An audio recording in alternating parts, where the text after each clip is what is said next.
Welcome to my review of Deadpool, directed by Tim Miller, a superhero comedy centered on Wade Wilson, who gets a crude awakening after receiving the devastating news of testicular cancer that has spread throughout his body.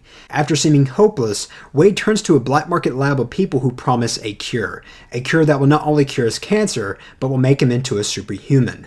However, the procedure causes severe aesthetic side effects and thus fills him full of fear of rejection when attempting to return home to his girlfriend. Now seeming even more hopeless, Wade seeks revenge on those who turned him into a monster, along with the endeavor of finding a cure. So I'm going to be honest, I have not been all too enthusiastic when it comes to the Marvel films as of lately, primarily because they all seem to follow a formula, and tonally they're all exactly the same. There's really not that much that stands out about these films to me anymore, and although I think they're far from being bad, I don't think they're quite great either. I think they're just good. These are good movies that have made a shit ton of money, and thus they've kind of played it safe. And with the exclusions of X-Men Days of Future Past and Guardians of the Galaxy, I've kind of given up hope with these kinds of movies. And although there's absolutely nothing wrong with getting excited or being enthusiastic about a film, but it's the people that get in your face, the overly obsessive fans, that get pissed off if you don't like or love a Marvel film. They don't help. They really, really don't. Now, going into Deadpool, I was pretty interested in seeing how this character was going to be presented in the film because he's known for being kind of, well, different. Deadpool is perverted. He has a very adolescent sense of humor. He's a straight up psychopath, and he's neither a hero nor a villain. And I have to say, from what I know of the Deadpool character, this film is pretty faithful. And this film is incredibly violent, and it is grimy. I mean, it really is. It just feels dirty. And that's something I really have to give credit to the film because this is Marvel stepping out of their comfort zone. There's a lot of swearing, a lot of nudity, a lot of perverse jokes.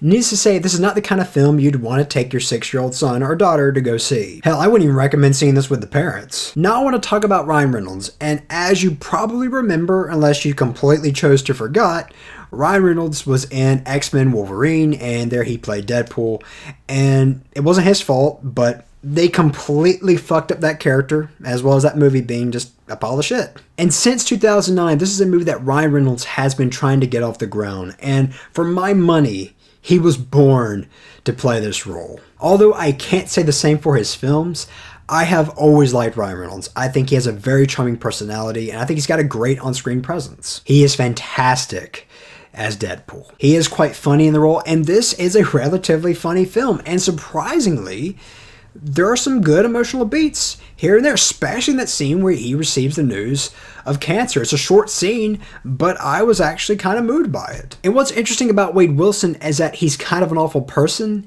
yet I still found myself rooting for the character because he's got just a hell of a lot of charisma. I was invested in him and his story, and especially his relationship with him and his girlfriend. And I know I really haven't touched on the action too much in this film, but I thought the spectacle was well orchestrated, well edited, some of it's even kind of funny, and overall I just thought it was entertaining to watch. And if you're somebody who's a fan of movies like Kick-Ass or The Kingsman, both Matthew Vaughn films, then I think this is something that will be right up your alley. And I cannot forget to mention that this film probably has the best Stan Lee cameo like ever. Now, I've been praising Deadpool quite a bit, however, I don't think it's quite a masterpiece. I think it's far from that.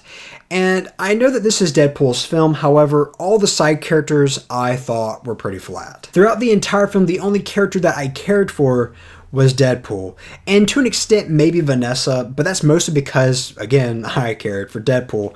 And looking at the villain, Ajax, he's essentially the baddie with the accent with the kind of hilarious name, which would have been completely fine if it were part of the satirical edge that this film has, but it's just simply not. And the additions of the two X-Men, Negasonic Teenage Warhead and Colossus, even to me, they were kind of whatever. Now, what is the central problem for me is that I don't think this film is as clever or is as funny as it perceives itself to be. One thing that I keep on hearing about this film is how adult this film is, but it's really kind of not. It's pretty prepubescent if you ask me. Deadpool is known for being pretty juvenile, which isn't the problem. The problem is that I just thought the material could have been a little stronger, maybe a little more clever. And I'm not going to deny I can laugh at some perverse jokes, juvenile humor, but you have to make it funny. And it kind of seemed like a lot of the comedy, not all of it, but more than I would like there to be, just kind of felt like the film was just sort of throwing it at the audience